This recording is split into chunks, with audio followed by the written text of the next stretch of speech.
I'm feeling spooky. How about you? It's Saturday, August 16th, and spooky season is just around the corner. So I love Saturday spooky time. When I was growing up, we used to watch spooky movies at my Nana's house on Saturday nights. In Pittsburgh, we had Chilly Billy, Chiller Theater. And then before that, you have Elvira, and you have, before her, Vampira.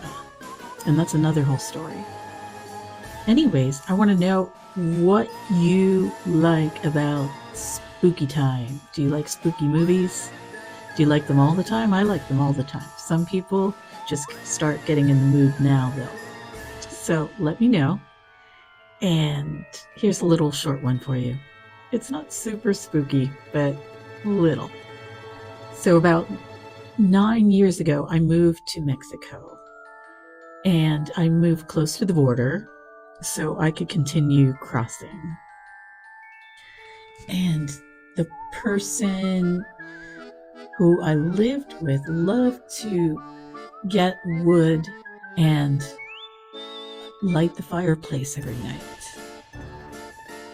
And that was great until about a half an hour in, the person's personality completely shifted, and not in a good way. So that became a challenge, and it happened every single time the fire was lit. It's almost like it built up, and eventually, anywhere this person went, glass started breaking.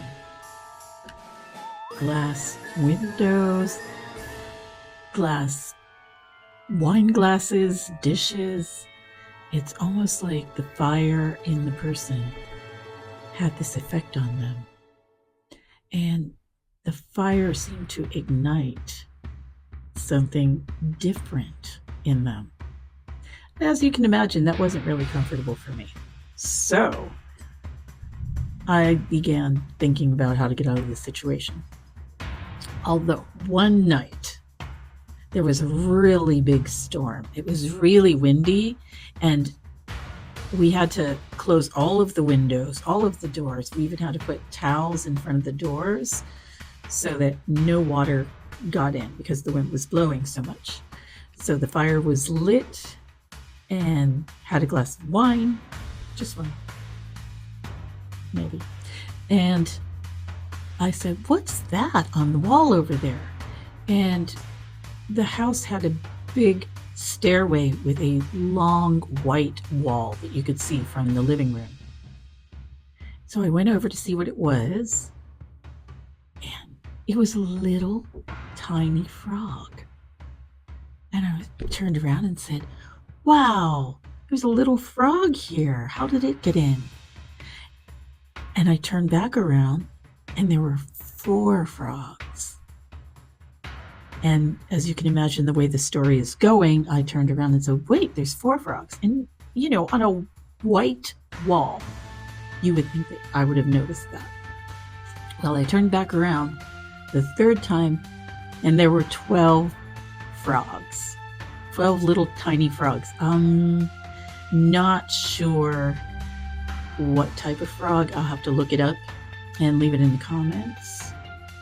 But anyways, after that night, I packed up my stuff, released the frogs into the stream, and moved back to the States in the house I'm living in right now.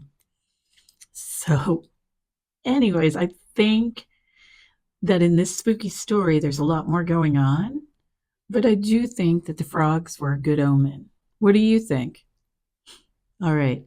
Let me know what you like about spooky season. Let me know if you had a person in your neighborhood, in your town, who was the voice of spooky things. And, well, stay tuned.